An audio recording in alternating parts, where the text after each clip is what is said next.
All right, welcome back to Duane's Roses. Today I'm excited to discuss with you some of the fragrant apricot or orange colored roses that we have grown that I recommend.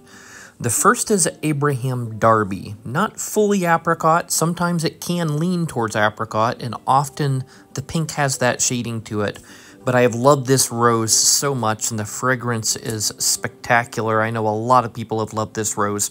So if you want pink with a hint of apricot in it, or sometimes in certain temperatures, more apricot, I would highly recommend this rose, especially for a strongly fragrant one. It's certainly well worth the place in the garden, which is why it is still so well grown around the world.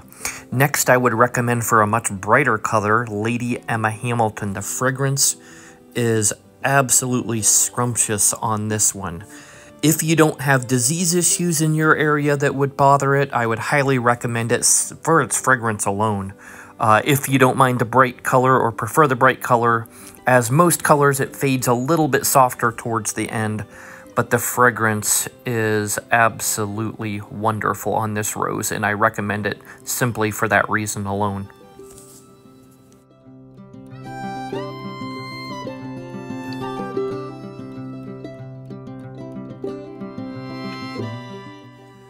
A newer one to our garden, and much like Abraham Darby, in fact they look a lot similar at certain stages, it's a blending of apricot with pink.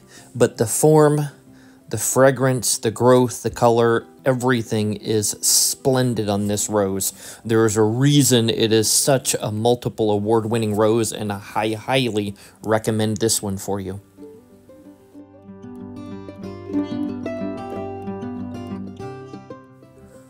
One of the best performing roses we have grown is Lady of Shalott. The repeat bloom is absolutely stunning on this rose. So if you want a little bit, it does start a bit brighter apricot, softens very quickly to a gentle apricot, does have a great tea fragrance with hints of spices to it. But if you want an apricot rose that will grow and bloom its head off, this is certainly the rose for you.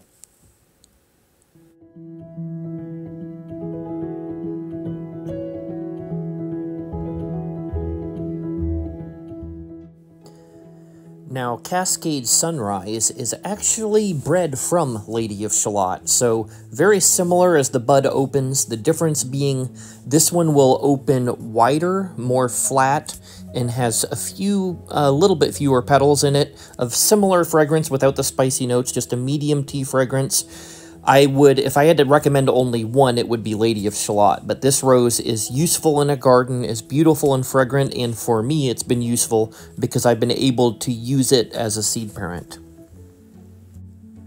I can say much the same of this rose, which was actually bred from Claire Austin with a Canadian rose, but this rose blooms and blooms and blooms and blooms. Much of the reason I've held on to it, even though it wasn't exactly what I was looking for from the cross, I am testing with its pollen and seed both ways, but this is certainly a rose I'm considering to introduce if you want one that will open up and be attractive to bees, is more cold hardy, fragrant, and yet blooms like mad.